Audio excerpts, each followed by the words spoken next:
మీ మోకాల నొప్పులకు ఎటువంటి సర్జరీ లేకుండా ఎపియాన్ పెయిన్ క్లినిక్ అందిస్తున్న అత్యాధునిక చికిత్స. బోన్ క్యాన్సర్స్ అంటున్నారు. అవును సార్. అలాగే కణితులు అంటున్నారు. అవును సార్.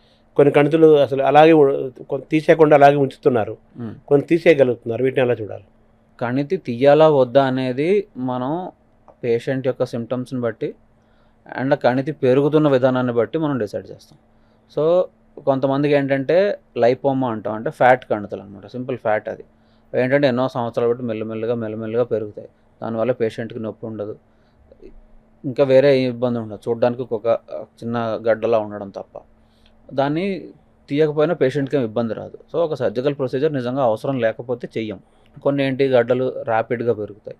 అంటే క్యాన్సర్ గడ్డలు ఎలా ఉంటాయంటే చాలా తొందరగా పెరగడము, దాంతోపాటు నొప్పి ఎక్కువ రావడము, దీంతోపాటు అవి పెరిగి ఏం చేస్తాయంటే చుట్టుపక్కల నరాలు కానీ మన బ్లడ్ వెసల్స్ రక్తనాళాలు కానీ వీటి మీద ప్రెషర్ పెడతాయి.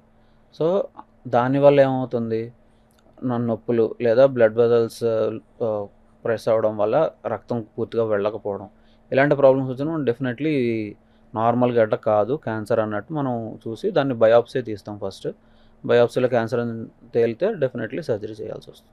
అంటే బోన్ క్యాన్సర్స్ అంటే అవి ఎందుకు వస్తాయి?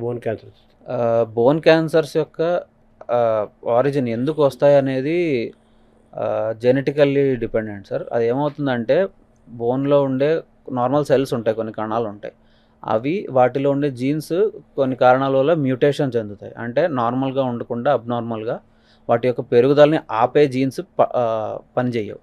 సో పెరుగుదలను ఆపకుండా వాటికి అవి పెరిగిపోతుంటాయి. సో దీనివల్ల ఎక్సెస్గా పెరిగిపోయి క్యాన్సర్ అనేది పుడుతుంది. సో మీరు ప్రారంభంలో చెప్పారు walking is the best exercise అన్నారు కదా. అవును సార్. సో వాకింగ్ కూడా ఎటువంటి ప్లేసెస్ సెలెక్ట్ చేసుకోవాలి ఈ మోకాళ్ళ నొప్పులు రాకుండా ఉండడానికి? సో ఎప్పుడైనా సరే సాఫ్ట్ సర్ఫేస్ మీద, అంటే మట్టి ఉన్న దాని మీద చేయడము విత్ సాఫ్ట్ ఫుట్వేర్. మన సోల్ షూస్ కానీ చెప్పులు కానీ ఏమేమి వేసుకున్నా కూడా సోల్ అనేది కింద అరికాల దగ్గర ఉండేది మెత్తగా ఉండాలి, సాఫ్ట్గా ఉండాలి. హార్డ్ సర్ఫేస్ మీద గట్టిగా ఉండే షూస్ లాంటివి వేసుకొని, ఇంకా పాదాలని రెస్ట్రిక్ట్ చేసేవి, ఇప్పుడు లెదర్ షూస్ ఉన్నాయి, ఫార్మల్ షూస్ అంటాం, అవి ఏంటంటే పాదం కింద పడినప్పుడు అది ఇలా స్ప్రెడ్ అవ్వకుండా ఆపేస్తుంది, రెస్ట్రిక్ట్ చేసేస్తుంది. ఇలాంటి రెస్ట్రిక్షన్ లేని ఫుట్వేర్ వేసుకొని మెత్తగా ఉండే సాఫ్ట్ ఫుట్వేర్ అండ్ సాఫ్ట్ నేల మీద చేస్తే అది అన్నిటికంటే మంచి టైప్ ఆఫ్ వాకింగ్. ఇప్పుడు కాళ్ళకి చెప్పులు షూస్ అనేది మస్ట్, పాద రక్షలు అన్నారు కదా వాటిని. వాటిలో కూడా హై హీల్స్ వచ్చేసాయి, రకరకాల స్పోర్ట్స్ షూస్ వచ్చేసాయి, మామూలు షూస్ మా లెదర్ వచ్చేసాయి, చెప్పులు కానీ షూస్ కానీ. ఎటువంటి చెప్పులు ఎటువంటి షూస్ మనం వాడుకోవాలి? సో మీరు హై హీల్స్ మెన్షన్ చేశారు సార్. అది ఏంటంటే మన శరీరంలో ఉన్న ఎక్కువ జాయింట్స్కి అది చాలా చాలా ప్రమాదకరమైన హై హీల్స్. అయినా కూడా ఫ్యాషన్ కోసం వేసుకుంటారు, దాన్ని మనం ఏమనలేం. కానీ మన హీల్స్ ఎంత పైకి ఉంటే మన నార్మల్ బాడీ బయోమెకానిక్స్ అంటాం, అంటే శరీరంలో ఉండే ఎముకలలో నుంచి వెయిట్ ఎలాగా పైనుంచి కిందకి ట్రాన్స్మిట్ అవుతుంది అనేది పూర్తిగా మారిపోతుంది. సో ఏమవుతుందంటే ముందు హీల్స్ అంటే మన మడమలు పైకి వెళ్తాయి, మడమలు పైకి వెళ్ళడం వల్ల పాదం కిందకు వచ్చి యాంకిల్ జాయింట్ మీద చాలా ఎక్కువ ప్రెషర్ పడుతుంది. దాంతో ఏమవుతుంది, పాదం బాడీ వెయిట్ మొత్తం కాస్త కొంత ముందుకు వెళ్తుంది, దాంతో స్పైన్ మీద ఎఫెక్ట్ అవుతుంది. స్పైన్ మీద ఎఫెక్ట్ అవ్వడం వల్ల స్పైన్ కొద్దిగా ముందుకు బెండ్ అయ్యి డిస్క్ మీద ఎఫెక్ట్ పడుతుంది. కింద నుంచి పైన ఇక్కడ షోల్డర్స్ దాకా కూడా దాని వెయిట్ డిస్ట్రిబ్యూషన్ అనేది పూర్తిగా మారిపోతుంది. కాబట్టి మన బాడీ, మన శరీరం దానికోసం లేదు. హై హీల్స్ అనేవి ఒక అబ్నార్మాలిటీ, కాబట్టి దాంతో చాలా ప్రమాదం. అంటే మనం ఎన్ని ఇంచెలు చెప్పులు కానీ షూస్ కానీ ఎన్ని ఇంచెస్ వేసుకోవాలి? ఎన్ని ఇంచెస్ అనే దానికంటే ఎంత ఈవెన్గా ఉందనేది మనం చూడాలి. అంటే ఉండాలి. వేళ్ళకి మడమకి మధ్యలో హైట్ డిఫరెన్స్ ఎక్కువ ఉండకూడదు. ఒక 2 సెంటీమీటర్లు 3 సెంటీమీటర్ల దాకా అయినా కూడా చూసుకోవచ్చు. కానీ ఫింగర్స్కి టోస్కి ఇంకా మడమకి మధ్యలో హైట్ డిఫరెన్స్ ఎక్కువ ఉండకూడదు, అది ఇంపార్టెంట్. ఇప్పుడు చాలామంది ఇళ్లలో కాల్షియం శాండోజ్ చేసుకుంటుంటారు. అవును సార్. అది కంపల్సరీగా అదేదో చిన్నపిల్లలకి చాక్లెట్ దీన్ని ఎలా చూడాలి? చిన్నపిల్లలకి సప్లిమెంట్స్ ఇవ్వడం అనేది ఎప్పుడు కూడా ప్రిఫర్ చేయకూడదు సార్. ఎందుకంటే వాళ్ళకి డైట్ ద్వారానే ఇవ్వాలి. మనం ఏంటంటే ఏదో మనం వాళ్ళకి మంచి చేస్తున్నాం అనుకుంటాం, కానీ ఎక్స్ట్రా సప్లిమెంట్స్ అనేవి పిల్లల్లో అవసరం లేదు. వాళ్ళకి డైట్ ద్వారా ఎంత ఇస్తే అది మంచిది. అడల్ట్స్, అది కూడా స్పెసిఫికలీ లేడీస్ మెనోపాజ్ అయిపోయిన తర్వాత వాళ్ళకి మాత్రం డెఫినెట్లీ కాల్షియం సప్లిమెంట్స్ అనేవి వాళ్ళు తీసుకోవాల్సి వస్తుంది. ఎందుకంటే కాల్షియం అబ్జార్ప్షన్ అనేది ఒకటి శరీరంలో తగ్గుతుంది. కొంచెం ఎక్కువ ఇస్తే ఎక్కువ అబ్జార్బ్ అవుతుంది బాడీలో. అది అంటే కాల్షియం మన ఆహారంలో మనకు రాదా? అది సరిపోదు సార్.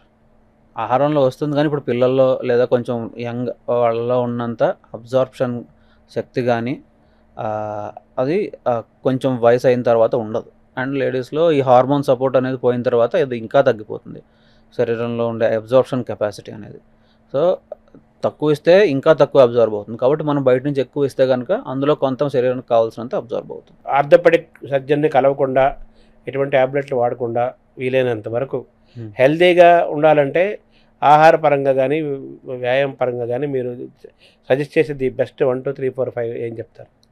1 2 3 4 5లో 1 2 3 యాక్టివిటీనేనండి. 1 యాక్టివిటీ, 2 యాక్టివిటీ, 3 కూడా యాక్టివిటీ. 4 5 అనేది పోస్చర్ మెయింటెనెన్స్, 5 అనేది బ్యాలెన్స్డ్ డైట్. అంతే సార్. ఎందుకంటే యాక్టివిటీ అనేది లేకపోతే శరీరం ఎప్పుడైనా సరే ఫ్రీజ్ అయిపోతుంది. సో ఎంత ఎక్కువ యాక్టివ్గా ఉంటే అంత మంచిది. Mobility exactly. మిగతా దేశాలతో పోల్చుకుంటే భారతదేశము ఈ ఆర్థోపెడిక్ ఏరియాలో మనం ఎక్కడున్నాము? ట్రీట్మెంట్స్ అని అంటలేదు, ఈ ఇబ్బందుల్లో డెఫినెట్లీ మన ఫుడ్ హ్యాబిట్స్ మారడం వల్ల, రెండోది సెడెంటరీగా ఉండే వ్యాయామం లేకపోవడం వల్ల ఆర్థోపెడిక్ ప్రాబ్లమ్స్ అనేవి ఎక్స్పోనెన్షియల్గా పెరుగుతున్నాయి సార్. ఎందుకంటే మనకు అలవాట్లు ఎన్ని తిండ్లు ఇప్పుడు మనం వస్తున్నాయి, అవి తింటున్నాం. అవన్నీ జనరేషన్ దాటేసి వచ్చి వాటి ఎఫెక్ట్స్ అనేవి ఇప్పుడు మనకు కనబడడం మొదలైంది. సో ఆర్థోపెడిక్ ప్రాబ్లమ్స్ అనేవి డెఫినెట్లీ ముందు కంటే పెరుగుతున్నాయి. ఇది పార్ట్ ఆఫ్ లైఫ్ స్టైల్ అన్నారా? ఇది కూడా లైఫ్ స్టైల్ డిజార్డర్స్ అండి. ఇవన్నీ లైఫ్ స్టైల్ డిజార్డర్స్ అనే క్లాసిఫికేషనే ఉంది. అందులోకే వచ్చింది. ఎగ్జాక్ట్లీ.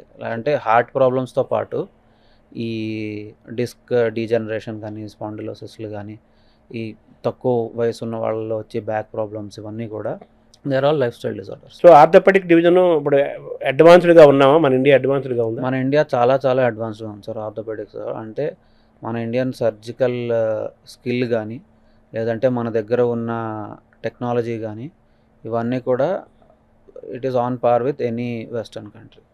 ప్రజల్లోనే అవేర్నెస్ తక్కువ ఉంది కదా, మన శరీరాన్ని ఎలా నడపాలి, ఎలా కదిలించాలి, ఎలా ఉండకూడదు సార్. సో ఈ అవేర్నెస్ అనేది క్రియేట్ చేయడం చాలా ఇంపార్టెంట్. Thank you sir.